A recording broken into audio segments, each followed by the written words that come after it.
नमस्कार। आइए बात करते हैं ट्रुथ फंक्शनैलिटी पर, यानी कि सत्यता फलन पर, जहाँ पर कि लाकर मैंने पिछले लेक्चर में आपको छोड़ा था। एलिमेंट्री नोशंस की बात हमने पिछले लेक्चर में की थी और एलिमेंट्री नोशंस के अंतर्गत हमने चर्चा की थी पुनर्कथन पर, व्याख्यातक पर और संभाव्य पर। अब ये वाक्य होते हैं, इन वाक्यों की सत्यता फलन क्या क्या होते हैं। फलन यहाँ पे तात्पर्य है कि आप जो वाक्य होते हैं उसको पदों में तोड़ते हैं, और जब आप उन्हें पदों में तोड़ते हैं या वाक्यों को वाक्यों में ही तोड़ते हैं, अगर कंपाइल्ड वाक्य है, बहुत सारे वाक्य एक साथ मिलाएं तो उन वाक्यों को वाक्यों में ही तोड़ते हैं, और एक वाक्य तो उनको पदों में तोड़ते हैं और फिर उनका सत्यता मूल्य देखते हैं क्या है। वो सत्यता मूल्य जो नियम है उसका जो बेसिक विचार है, जो एलिमेंट्री नोशन, उस नियम के अंतर्गत वो सत्यता मूल्य किस तरह से डिस्टिंक्टिव होते हैं, अलग अलग होते हैं, या किस तरह से वो ट्रू फॉल्स सिद्ध होते हैं, इस पे हम थोड़ी चर्चा करेंगे। तो सबसे पहले मैंने जो चर्चा की थी वो चर्चा की थी आपके साथ संयोजन पर, कंजक्शन पर। जो हम उसे एंड से रिप्रेजेंट करते हैं, हिंदी में और शब्द से उसका इस्तेमाल किए जाते हैं। सिंबल के लिए उसमें एक पॉइंट, एक बिंदु का उपयोग किया जाता है। ठीक, तो जैसे हम कहें कि राम और सीता, तो राम और सीता के बीच में यदि बिंदु लगा दिया जाए तो वो सिंबल ये शो करेगा कि ये और का यहाँ पे निशान है। ये एक तरह से कंजक्शन है, जोड़ना है, संयोजन है, एक जोड़ा बनता है दोनों का। अब यहाँ पे सिंबलाइज करने के लिए हम क्या करेंगे, राम को आर सिंबल दे देंगे, सीता को एस सिंबल दे देंगे, तो हमारी जो वाक्य का आकार है वो क्या हो जाएगा, आर एंड एस।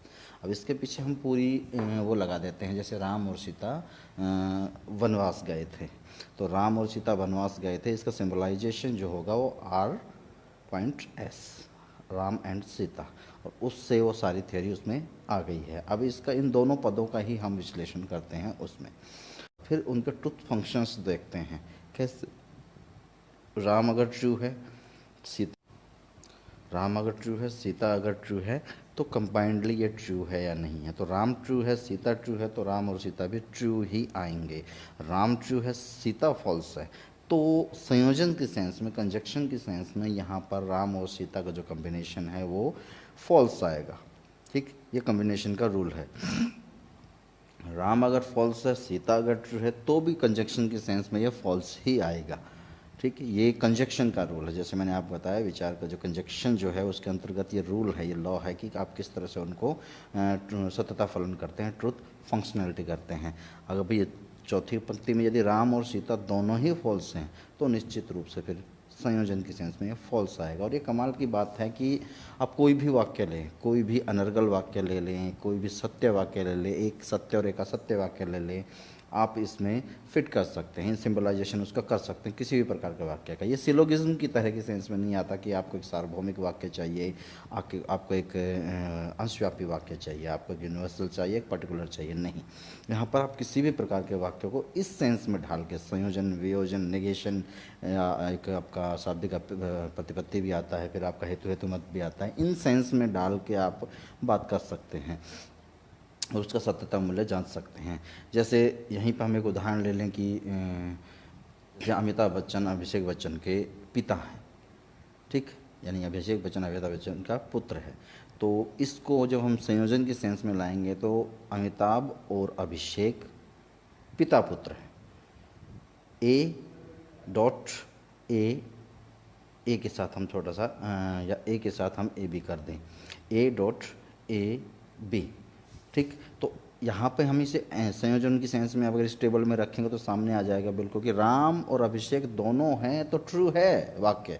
राम और अभिषेक में से, सॉरी अमिताभ, माई मिस्टेक, अभिषेक और अमिताभ में से अगर एक भी नहीं है या दोनों ही नहीं हैं, जैसा कि संयोजन ट्रुथ टेबल बताती है, अमिताभ और अभिषेक में से एक भी फॉल्स हो गया तो कंक्लूजन पूरा फॉल्स हो जाएगा, कंक्लूजन वाक्य पूरा फॉल्स हो जाएगा। अब अगर दोनों ही फॉल्स हो गए तो वाक्य ऑटोमेटिकली फॉल्स हो जाएगा। ये कंजक्शन के सेंस में ये वाक्य सत्य था। अमिताभ वास्तव में अभिषेक पिता हैं। एक दूसरा उदाहरण ले लेते हैं, हम एक उदाहरण ले लेते हैं कि भाई चंद्रमा पनीर का बना है और पृथ्वी चपटी है। दोनों वाक्य फॉल्स हैं, हमें पता है। इन दोनों के सेंस में रखते हैं। चंद्रमा पनीर का बना है, एम डॉट, और पृथ्वी चपटी है, अर्थ, एम डॉट ई।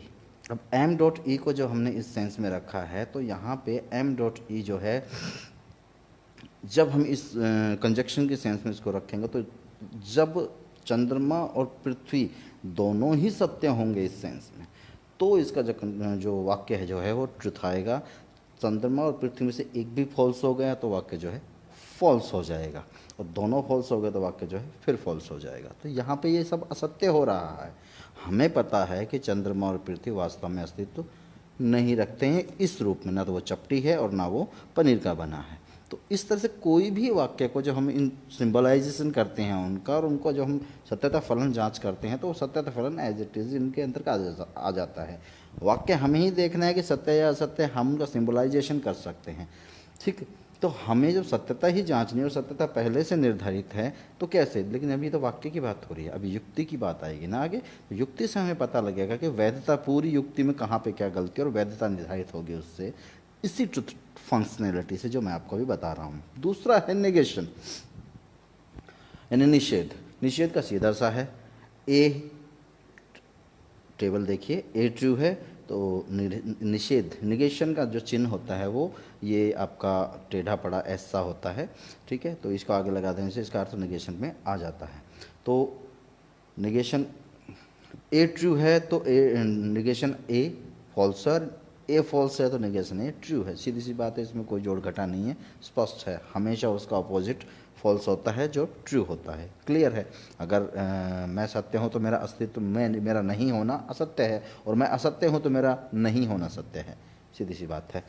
तो नेगेशन है ये। नेगेशन के बाद तीसरा होता है दैट इज़ आपका डिसजंक्शन, यानी कि आप कह सकते हैं उसको वियोजक, जो कि या हिंदी में या टर्म से, इंग्लिश में और टर्म से एक्सप्रेस होता है। वी, आपने वी फॉर वैन, आपने इंग्लिश जो अल्फ़ाबेट्स में देखा होगा, वी वैन इसका सिंबल है, ठीक है। तो इसमें जब आप ढालते हो तो आप बना देते हो कि इसका जो पी क्यू, मतलब बेसिकली पी क्यू सिंबलाइजेशन के लिए लेके चलते हैं। पी क्यू डिटरमाइंड है पहले से, ठीक है। जैसे वहाँ पर ए ई आई ओ डिटरमाइंड था सिलोगिज्म में, तो यहाँ पे पी क्यू रखे हुए हैं। तो यहाँ पे हम और भी कुछ रख सकते हैं, ठीक है। लेकिन पी क्यू क्या कि यहाँ पे एक विशेष चीज़ ये मैं आपको स्पष्ट कर दूँ कि ट्रुथ फंक्शनैलिटी में युक्ति आकार और वाक्य आकार देखे जाते हैं। वाक्य का सत्यता मूल्य क्या है, तथ्य का सत्यता मूल्य क्या है, युक्ति का सत्यता मूल्य, युक्ति के पीछे जो तथ्य हैं उनका सत्यता क्या है, वो नहीं देखा जाता। उनको इन सिंबल्स में ढलना होता है, और उन सिंबल्स में ढल के पता लग उसकी वैधता या अवैधता या उसकी सत्यता प्रमाणित या अप्रमाणित की जाती है। अब एक प्रश्न, जो बेसिक प्रश्न उठता है वो ये उठता है कि फिर इसका यूज़ क्या है। इसके यूज़ के बारे में मैं आपसे तब चर्चा करूंगा जब मैं इसकी पूरी युक्ति के बारे में जब मैं आपसे चर्चा करूंगा। पूरी युक्ति को हम ट्रुथ फंक्शनैलिटी में, ट्रुथ टेबल में ढाल के देखेंगे उसकी वैधता और अवैधता, तब मैं आपको चर्चा करूंगा इसका उपयोगिता क्या है, ठीक है। तो कंप्यूटर साइंस में बहुत महत्वपूर्ण पार्ट है ये, मैं आपको जानकारी के लिए बता दूँ। तो अब हम बात करते हैं इसकी, सॉरी, हम वियोजन की बात कर रहे थे। तो वियोजन यानी कि डिसजंक्शन में या टर्म, ये सिंबल इसका उल्टा जो आपका वी है, और शब्द जो इंग्लिश का है उससे ये एक्सप्रेस होता है। तो अब हम देखते हैं कि इसमें जो अगर हम कहें पी क्यू, पी या क्यू, पी और क्यू, तो वी से हमने एक्सप्रेस कर दिया। तो अगर पी ट्रू है तो क्यू ट्रू है, तो इसका जो इसका मतलब वियोजन जो है, इसका जो डिस्टिंक्शन है वो ट्रू हो जाएगा, ठीक है। हम इसको, और जो अगर पी ट्रू है और क्यू फॉल्स है तो ये फिर भी ट्रू रहेगा। क्यों रहेगा, बात करेंगे इस पे। जो सामान्य तथ्यात्मक भाषा है उसी में बात करेंगे, अभी तीनों को एक साथ लेंगे हम।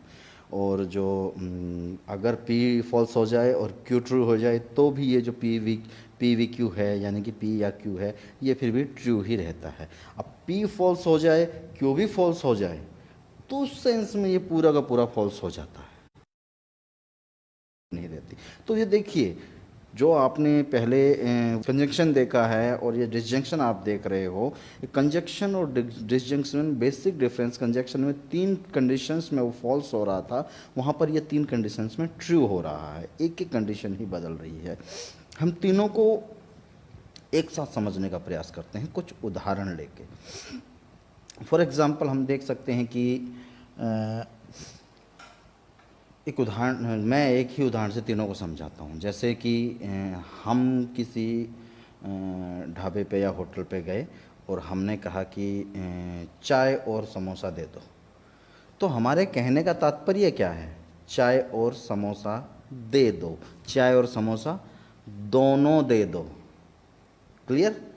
हम वहाँ पे कंजक्शन कर रहे हैं, हमें दोनों दे दो। अब वो बंदा अगर हमें दोनों दे देता है तो दैट इज़ ट्रू, चाय and samosa, that is true, true true true, चाय भी ट्रू, समोसा भी ट्रू, तो उनका कंजक्शन भी जो है वो ट्रू हो जाएगा। बट उसने चाय और समोसे में से एक भी चीज़ नहीं दी, तो ऑब्वियसली तथ्यात्मक रूप से वो गलत है, फॉल्स है वो, क्योंकि आपने चाय और समोसा दोनों मांगे हैं और वहाँ पे उसने सिर्फ चाय दे दी और कहा कि मैं सिर्फ चाय दूंगा, समोसा नहीं दूंगा। That is false. आप नहीं, हो सकता है नया लो, ले लो, वो एक अलग बात है, लेकिन वो फॉल्स है, तथ्यात्मक रूप से फॉल्स है। ऐसी मांग नहीं की गई थी और ना ऐसी आपूर्ति हुई है। और वो समोसा दे दे, चाय ना दे तो भी फॉल्स है, और वो दोनों ही ना दे तो सर्टेनली फॉल्स है। तो ये कंजक्शन की सेंस में है। इसी उदाहरण को आप दूसरी सेंस में लेके आओ, चाय या समोसा दे दो, चाय या समोसा दे दो। आपके शब्दों से ही स्पष्ट है कि या तो आपको चाय दे दो या समोसा दे दो, दोनों में से एक चीज़ चलेगी। तो सामने वाला अगर आपको सिर्फ चाय दे दोनों दे देता है तो भी ट्रू है, क्योंकि आपने चाय या समोसा मांगी है, तो दोनों देने पर कम से कम चाय तो आएगी ही, या कम से कम समोसा तो आ ही गया।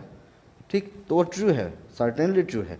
तो अगर चाय या समोसा में से सिर्फ चाय आई तो भी वो ट्रू है, क्योंकि आपने भी विकल्प दिया था वहाँ पे। समोसा अकेला आया तो भी वो ट्रू है, क्योंकि आपने विकल्प दिया था। और चाय या समोसा दोनों ही नहीं आए, उस सेंस में वो फॉल्स है केवल। तो वो संयोजन, डिसजंक्शन और कंजक्शन के बीच में बेसिक डिफरेंस क्या है, और इसी बेसिक डिफरेंस से आपने अगर पढ़ा हो ट्रुथ फंक्शनैलिटी में, तो डे मार्गन का रूल बनता है। डे मार्गन जो एक लॉजिशियन हुए, मैथमेटिशियंस हुए हैं, उन्होंने एक सिद्धांत दिया है। उन्होंने बताया कि संयोजन और वियोजन को जब उनके नकारात्मक सेंस में यूज़ किया जाता है एक दूसरे से बदल के, तो वो दोनों इक्वल होते हैं, उसमें वो दोनों सत्य होते हैं, आपस में उन दोनों की वैल्यू एक होती है, वैल्यू में फ़र्क नहीं आता है। इस संयोजन और वियोजन का एक आपस का जो एक रिलेशन बनता है, जो कि मैं आपको शाब्दिक समझ जब मैं आपको करवाऊंगा अगले लेक्चर में, उस दौरान मैं आपको बताऊंगा कि ये संबंध क्या है और दोनों एक दूसरे के किस प्रकार समान हैं, दोनों एक दूसरे से किस प्रकार भिन्न नहीं हैं। अभी तक के लिए केवल इतना ही, तीनों हैं। इन तीनों के बाद हम अगले लेक्चर में करेंगे। 2 और हैं हमारे, हेतु मतलब जो न्याय वाक्य होता है, यानी कि जिसे हम कंडीशनल स्टेटमेंट्स कहते हैं, या शाब्दिक